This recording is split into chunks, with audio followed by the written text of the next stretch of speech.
Welcome back. You're watching Property It's Hot. Affordable housing, that's the big buzzword in the country today. And it's no different in Bangalore. The demand for affordable housing, or what is now being termed as premium affordable by developers, is picking up in the IT city. The high demand in this market is making the builder community shift focus to this segment. What are these homes and are they truly affordable? Lakshmi Shivdas finds out. Devendra Negi, a 39-year-old retail employee from New Delhi working in Bengaluru for a decade, decided that the time was right to own a home here. His preference was clear. He wanted a home that he could comfortably afford and also sell easily if his place of work changes. He finally settled on a project from the commune group. I have to pay for a 2 BHK kind of a thing, I have to pay 80 lakhs or 90 lakhs. So then it will be difficult to sell it in the market. Whatever people will say, whatever your online sites, whatever they will say, you won't find the customers because I have seen myself. So this is the reason I bought, because it's a perfect price bracket and which I believe in loan also I can pay in next 5 to 6 years. Such demand is now on rise in Bengaluru and developers are catching with the term premium affordable for the 30 lakh to 60 lakh rupee ticket size. Of the total supply of over 1,50,000 units of such homes in Bengaluru, only about 40,000 of these units remain unsold, indicating that there are several takers for these right-priced homes. It is focused to people who work in the technology sector, in the e-commerce sector, in the banking and financial services sector, to end users, mid-level executives to start looking at buying homes rather than renting homes.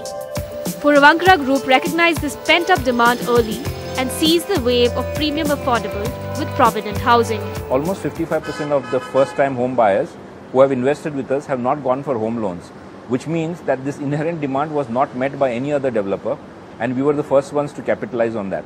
And this interesting phase has also brought us to believe that there is a lot of inherent demand from people outside of Bangalore also who look at Bangalore as their home.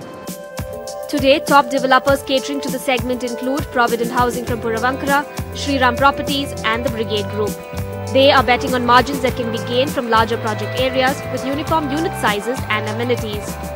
It's like a cookie cutter model, like how McDonald's across the country has the same kind of look and feel.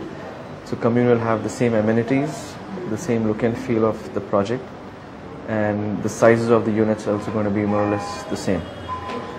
So whether it's commune Chennai, Hyderabad, Bangalore, people know that what to expect.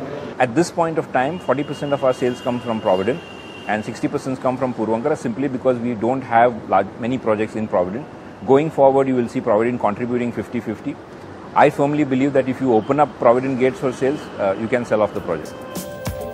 With an average unit size of 700 to 1,000 square foot, popular locations for these projects include Anekal, Atibele, Electronic City and Yelahanka. Developers typically create the social infrastructure and amenities in these areas. While the sub 30 to 60 lakh budget suits the urban middle class, experts say that developers need to crack the code on the 20 lakh segment homes to create truly affordable homes. But that can only happen when they acquire land at reasonable costs. From Bengaluru, Lakshmi Shivdas for NDTV.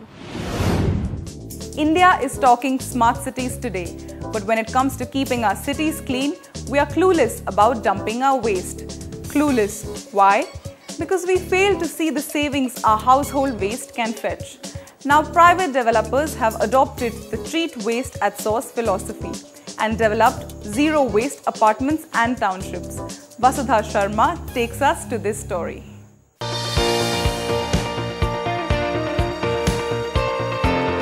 The Kamboj household in Noida's Gorge city claims to be a zero waste home. They're doing their bit for the planet by separating their food waste from the other items they throw out. जो हमारा air है उसकी quality जो है वो अच्छी मिलेगी और बीमारी भी उससे कम लगेगी. Next, the waste collection team at their apartment complex gets into action. Going door to door, they gather segregated garbage from residents.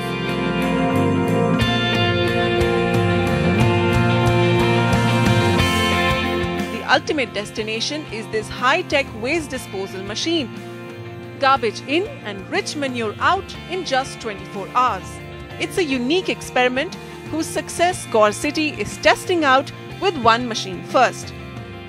करीबन 1 टन कूड़ा तक डेली को जो है वो मैनिक्योर में कन्वर्ट कर देती है. And investment wise is hardly जो है 7 to 10 lakh रुपीस पर 600 फ्लैट यू कैन से जो है. तो I think this is doable, not much investment. From zero garbage apartments, we are now heading into India's largest zero waste green colony, New Moti Bagh in Delhi. Be it garbage, dirty water, kitchen waste, plastics or garden waste, everything is recycled and reused inside this township. This Latvian-style colony, home to the government's top bureaucrats, functions on a war footing each day when it comes to its waste management. Wastewater from each household is treated at this plant, literally without a stink, and then used to maintain the greenery. Household waste is segregated and then turned into manure. So neither wastewater nor solid waste. There is no discharge from this colony into the municipal system. Plastics are also turned into fuel, while horticulture waste becomes biomass coal for barbecues. There is no sewer connection with municipal corporation. It means that we are not paying any sewer charges to NDMC or MCD. Because they charge, for every sewer connection. So that money also we are saving. The big takeaway from Gaur City and New Moti Bagh is that they've eliminated the cost of transporting garbage to overflowing landfills and have instead found solutions in-house. But for their examples to be adopted industry-wide, they have to be made financially sustainable.